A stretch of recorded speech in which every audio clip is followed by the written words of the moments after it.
오늘 하나님께서 주신 말씀은 요한복음 21장 7절부터 14절까지 말씀입니다. 예수께서 사랑하신 그 제자가 베드로에게 이르되 주님이시라 하니 시몬 베드로가 벗고 있다가 주님이라 하는 말을 듣고 겉옷을 들은 후에 바다로 뛰어내리더라. 다른 제자들은 육지에서 거리가 불과 한 50칸쯤 되므로 작은 배를 타고 물고기 든 그물을 끌고 와서 육지에 올라보니 숯불이 있는데 그 위에 생선이 놓였고 떡도 있더라. 예수께서 이르시되 지금 잡은 생선을 좀 가져오라 하시니 시몬 베드로가 올라가서 그물을 육지에 끌어올리니 가득히 차는 큰 물고기가 153마리라. 이같이 많으나 그물이 찢어지지 아니하였더라. 예수께서 이르시되 와서 조반을 먹으라 하시니 제자들이 주님이신 줄 아는 고로 당신이 누구냐 감히 묻는 자가 없더라. 예수께서 가셔서 떡을 가져다가 그들에게 주시고 생선도 그와 같이 하시니라. 이것은 예수께서 죽은 자 가운데서 살아나신 후에 세 번째로 제자들에게 나타나신 것이라. 아멘. 지난 2월 1일 유튜브를 통해 천년기념물인 겨울철새 독수리의 먹이활동 장면을 지켜보았습니다. 대략의 내용은 이렇습니다. 꽁꽁 얼어붙은 임진강 얼음 위에 쇠기러기 한 마리가 죽어 있었습니다. 순식간에 10여 마리의 까마귀가 몰려들어 몸싸움을 벌이기 시작했습니다. 그것도 잠시 힘센 까마귀부터 쇠기러기 사체를 뜯어먹기 시작했습니다. 이때 어른 키만큼 큰 독수리가 넓은 날개를 펴고 활강에 날아들었습니다. 순간 까마귀들은 독수리의 위용에 놀라 주변으로 물러섰습니다. 독수리는 곧바로 강력한 발과 발톱으로 쇠기러기를 누른 채 부리로 뜯어먹기 시작했습니다. 이때 까마귀 떼가 주위를 둘러싼 채 먹이를 차지할 기회를 호시탐탐 노렸지만 모두 허사였습니다. 독수리는 가끔씩 날개를 퍼덕이거나 부리로 쪼아버릴 듯한 으름장으로 까마귀 떼를 물리쳤습니다. 조금 있다 천연기념물 흰 꼬리수리 2마리가 나타났지만 먹이를 독차지한 독수리가 고개를 들어 무서운 눈빛을 보내자 차마 다가가지 못한 채 바라보기만 할 뿐이었습니다.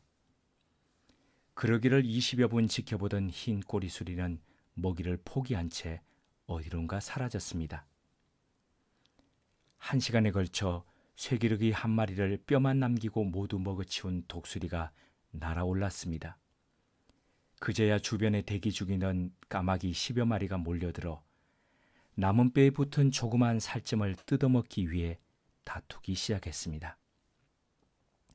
힘과 엄격한 서열이 존재하는 동물의 세계에서는 사이좋게 나누어 먹는다는 것은 상상하기 어렵습니다. 강한 존재가 약한 존재를 배려해 먼저 먹인 후 자신이 먹는 경우는 어미가 새끼에게 하는 것 이외엔 찾아볼 수 없습니다. 그러므로 누군가와 자신의 먹이를 나눈다는 것은 본능을 거스르는 행위이고 자신의 생명을 나누는 것과 동일하다 하겠습니다. 유럽에서 지내는 동안 가장 이질적이고도 신선했고 따뜻했던 것은 음식점이 아니라 각 가정에서 함께 나눈 식사였습니다. 참 많이 초대받았고 부담 없이 방문해서 밥을 얻어먹었습니다. 저의 집 역시도 매주일 오후 적게는 10여 명의 청년들로부터 많게는 30여 명에 가까운 청년들이 와서 냉장고를 싹 다 비우고 가곤 했습니다. 밥을 함께 나누며 고단한 삶을 서로 격려했던 겁니다. 많은 이유가 있었지만 별것 아닌 것 같은 밥이 청년들에게 힘이 되었습니다. 그래서 매주일 모이는 데 일조했습니다. 이 시간 밥에 관한 시 하나를 나누며 밥의 의미와 나눔에 대해 좀 더 새겨보았으면 합니다. 밥, 신지해. 밥은 먹었느냐? 사람에게 이처럼 따뜻한 말 또 있는가? 밥에도 온기와 냉기가 있다는 것. 밥은 먹었느냐라는 말에 얼음장 풀리는 소리. 팍팍한 영혼에 끌어넘치는 흰 밥물처럼 퍼지는 훈기. 배고라 굶어 죽는 사람들이 이 세상 어느 죽음보다도 가장 서럽고 처절하다는 것. 나 어릴 때 밥 굶어 하늘 노랗게 가물거릴 때 알았다. 오만한 권력과 완장 같은 명예도 아니고 오직 누군가의 단 한 끼 따뜻한 밥 같은 사람이 되어야 한다는 것. 무엇보다 이 지상에서 가장 극악무도한 것은 이 눈껍쓴 강자가 약자의 밥그릇 무참히 빼앗아 먹는 것이다. 먹기 위해 사는 것과 살기 위해 먹는 것은 둘 다 옳다. 목숨들에게 가장 신성한 의식인 밥 먹기에 대해 누가 이렇다 할 운을 뗄 것인가? 공은 한 귀퉁이 우두커니 앉아있는 이에게도 연못과 그늘다 생각난 듯 솟구치는 청둥오리에게도 문득 새까만 눈 마주친 다람쥐에게도 나는 묻는다. 오늘 밥들은 먹었느냐? 성경엔 하나님의 다양한 모습들이 등장합니다. 이런 모습들은 하나님의 이름이 되어 그 속에 하나님의 속성을 담고 있습니다. 대표적으로 이런 호칭들입니다. 야훼, 항상 살아계시며 스스로 존재하시는 하나님이라는 뜻입니다. 엘로히, 감찰하시는 하나님. 엘로힘, 능력의 하나님. 엘샤다이, 전능하신 하나님. 아도나이, 주님 되신 하나님. 여호와 니시, 여호와는 나의 깃발. 여호와 라파, 치료하시는 하나님. 여호와 샬롬, 여호와는 나의 평강. 여호와 삼마, 여호와가 거기 계신다. 여호와 이레, 여호와께서 준비하신다. 이렇게 하나님의 이름은 다양하고 여럿입니다. 이유가 있습니다.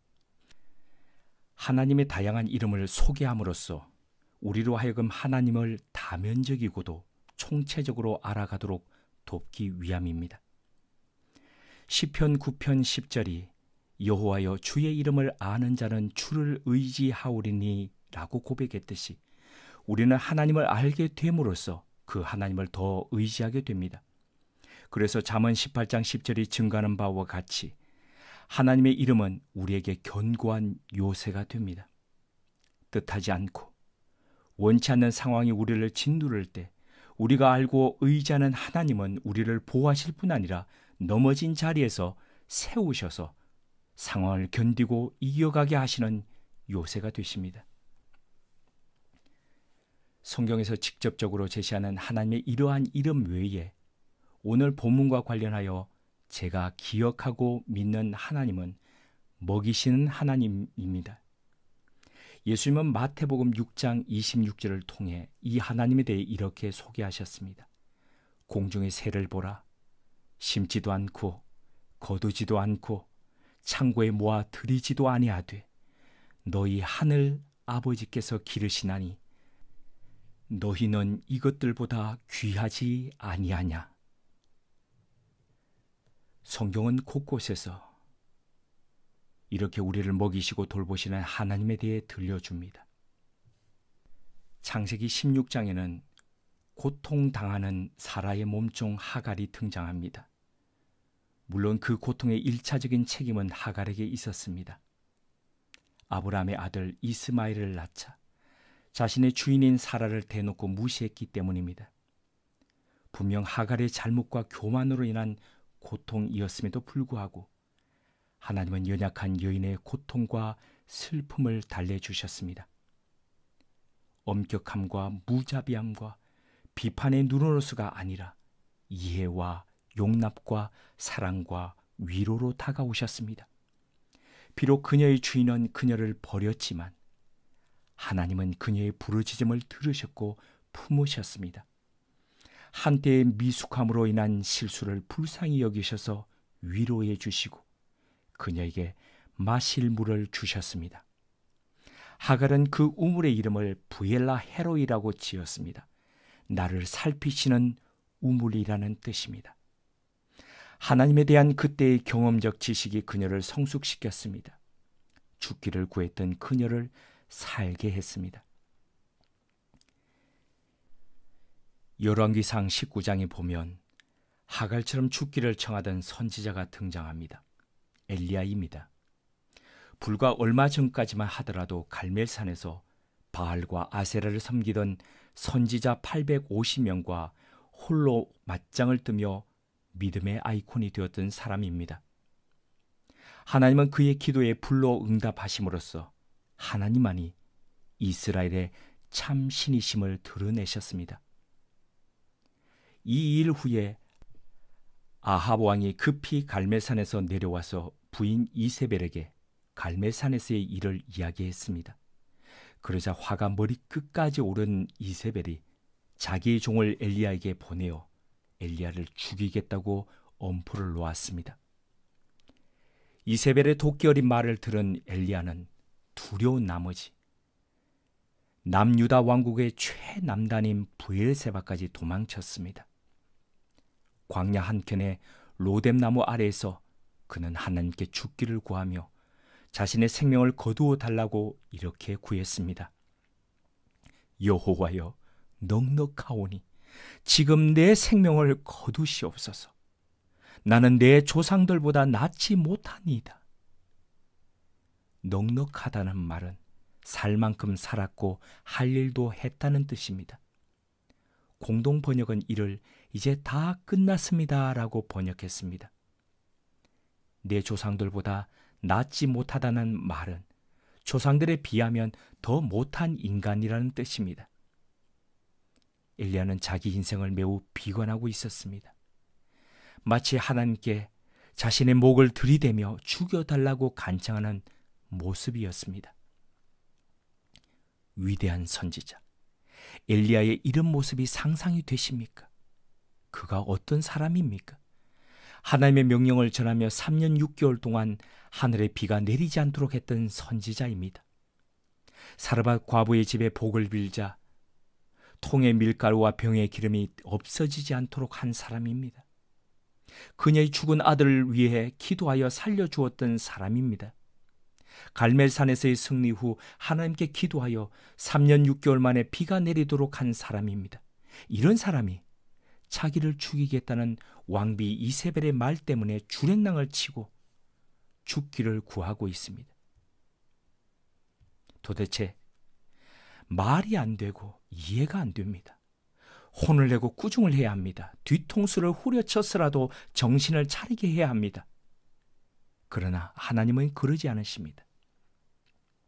사자를 보내 자고 있던 엘리야를 어루만져 깨우며 이렇게 말씀하십니다. 일어나서 먹으라. 엘리야가 일어나 보니 숯불에 구운 떡과 물 한 병이 있었습니다. 아무도 없는 광야에서 하나님은 죽기를 구하며 잠이 든 엘리야를 위해 음식을 준비하셨습니다. 잠에서 깬 엘리야는 일어나 먹고 다시 잠을 잡니다. 하나님의 사자가 또다시 다가와서 엘리야를 어루만지며 깨우십니다. 일어나 먹으라. 엘리야는 일어나 또다시 차려진 그 음식을 먹었습니다. 하나님은 두려움 속에서 죽기를 구하던 엘리야를 그저 품으셨습니다. 그의 잘잘못을 따지며 책망하지 않으셨습니다. 그저 그의 지친 몸과 마음을 위해 2번이나 숯불을 피워 떡을 굽고 마실 물로 위로해 주셨습니다. 하나님은 엘리야를 먹이시는 하나님이셨습니다. 살피시는 하나님이셨습니다. 지친 엘리야를 위한 하나님의 위로가 가장 부드럽고 짠하게 드러나는 부분이 열왕기상 19장 5절, 7절 속에 반복된 어루만지다라는 뜻의 히브리어 동사 나가입니다. 이 동사는 하나님께서 당신께 속한 사람을 어루만져 주실 때 사용되었습니다. 그리고 하나님께서 어루만져 주신 대상은 필히 변화되었습니다. 이 특별한 만지심과 음식으로 기력이 회복된 엘리야의 행동을 열왕기상 19장 8절이 이렇게 증가하고 있습니다. 이에 일어나 먹고 마시고 그 음식물의 힘을 의지하여 40주 40야를 가서 하나님의 산 호렙에 이르니라. 호렙산에 이른 엘리야는 그곳에서 세미한 하나님의 음성을 들었습니다. 그리고 자신을 부르시는 그날까지 그때 받은 소명을 다 감당하다 하늘로 올라갔습니다. 이처럼 하나님의 베푸신 음식은 사람으로 두려움을 딛고 일어서게 합니다. 어렵고 아프고 힘든 현실을 딛고 일어서게 합니다. 하나님의 손길은 걱정에 잠 못 드는 밤에도, 포기한 마음으로 울다 잠이 든 밤에도 다가와 어루만지십니다. 흐르는 눈물을 닦아주시고 따뜻한 음식으로 새 힘을 갖게 하십니다. 엘리야와 함께 하셨던 이 하나님이 지금 우리와 함께 하십니다. 복음서를 읽다 보면 예수님께서 사람들과 함께 음식을 나누고 식사하시는 것을 즐거워하셨다는 것을 확인합니다. 얼마나 좋아하셨으면 예수님을 비방하던 바리새인들이 예수님을 일컬어 먹기를 탐하고 포도주를 즐기는 사람이라고 할 정도였습니다. 지난 주일에 살펴보았듯이 주님은 밤새도록 헛 그물질에 지친 제자들을 위해 손수 아침 정찬을 준비하셨습니다. 이른 새벽 모닥불을 피워 떡을 굽고 생선을 손질하여 구운 후 지친 제자들을 초대하셨습니다. 미안함과 죄책감에 차마 수저를 들지 못하는 그들을 위해 친히 한 사람 한 사람에게 떡과 생선을 건네주기까지 하셨습니다. 그날 제자들이 먹은 음식은 단순한 떡과 생선이 아니었습니다. 그것은 하갈이 마신 우물이었고 엘리야가 먹은 떡이었습니다. 엘리야를 어루만지시던 하나님의 손길이었습니다. 새롭게 소명을 받는 하나님의 산 호렙이었습니다. 와서 조반을 먹으라는 주님의 말씀은 일어나 먹으라며 엘리야를 깨우시던 하나님의 음성이었습니다. 그러므로 그날 갈릴리는 단순한 장소가 아니었습니다. 주님께서 친히 상을 베푸시는 거룩한 광야였습니다. 제자들의 잔이 넘치는 광야의 식탁이었습니다. 그들의 평생의 주님의 선하심과 인자하심이 정령 따르는 그 시발점이었습니다. 부르시는 그날까지 받은 소명을 다하는 새로운 시작, 호렙산이었습니다. 제자들을 먹이시는 예수님의 모습은 오늘날 그리스도인들이 어떻게 살아야 할지를 보여줍니다. 교회가 어떤 모습으로 세상 속에서 존재해야 할지를 제시해 줍니다. 그것은 밥을 나누는 그리스도인입니다. 세상을 위한 밥이 되는 교회입니다. 정신과 전문의 정혜신 박사가 외상 후 스트레스 장애와 트라우마를 겪는 사람들을 돕는 방법을 소개한 적이 있습니다. 그분들이 일상을 복원하기 위해선 나도 옛날에 이렇게 살았지, 이렇게 보살핌을 받아야 하는 존재지라는 자극을 일상에서 많이 받을 수 있도록 해야 한다고 했습니다. 그러기 위해서 그분이 가장 신경을 쓴 부분이 식당이라며 이렇게 말했습니다. 치유의 시작이자 핵심은 일상의 기본인 밥을 먹는 것입니다. 엄마가 따뜻한 밥을 해주듯이 기본적인 보살핌을 받는다는 느낌을 받을 수 있어야 합니다. 그렇게 상처받은 사람들을 일상의 생활로 돌아갈 수 있도록 도와주어야 하는데 그 중에서 핵심적인 것이 바로 밥을 먹이는 것이랍니다. 밥 힘으로 산다는 말처럼 밥은 지친 몸에 에너지를 공급합니다. 우리 모두 밥 잘 먹고 힘내었으면 합니다.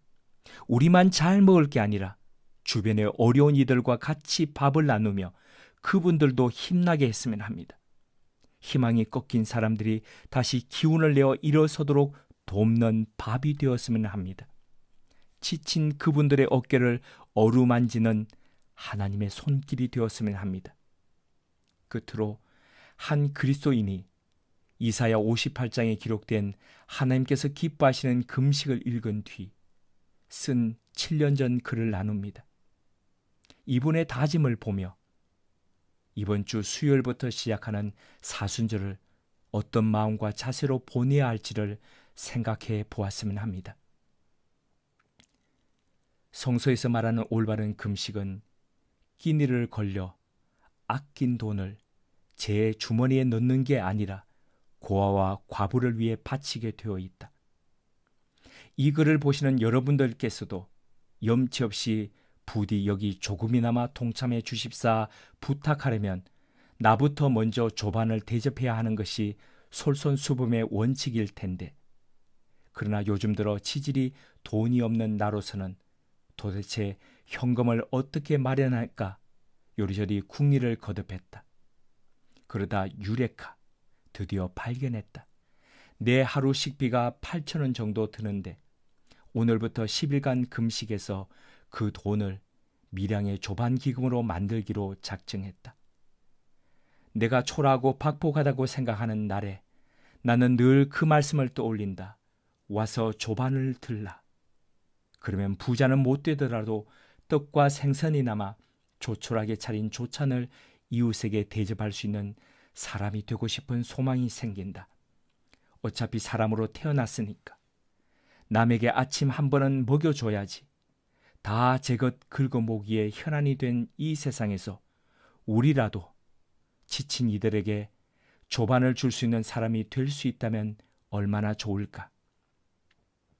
로드샵에서 아이섀도우 한 구 살 돈, 커피 한 잔 마실 돈, 우리가 별 생각 없이 쓰는 잔돈들이라도 모아서 힘을 합쳐 밀양 송전탑 아래의 이불이 되고 컵라면이 되고 생수가 될 수 있다면 이 밤에 적어도 당신 덕분에 어떤 사람들은 따뜻할 수 있을 테니까. 함께 기도드리겠습니다. 지치고 고난 사람들을 위해 친히 음식을 차려주시는 하나님의 사랑에 감사드립니다. 슬픔에 잠든 어깨를 어루만지며 토닥이시는 하나님의 손길에 감사드립니다. 친히 생명의 빵이 되어 이 땅에 오셔서 당신을 찢어 나누어 주신 은혜에 감사드립니다. 주님의 이 사랑으로 힘을 내어 일어서기를 원합니다. 그 능력으로 우리도 누군가를 위해 따뜻한 밥을 짓고 나누는 그리스도인 되게 하옵소서. 우리를 세상의 밥으로 드리는 교회 되게 하옵소서. 예수님의 이름으로 기도드립니다. 아멘.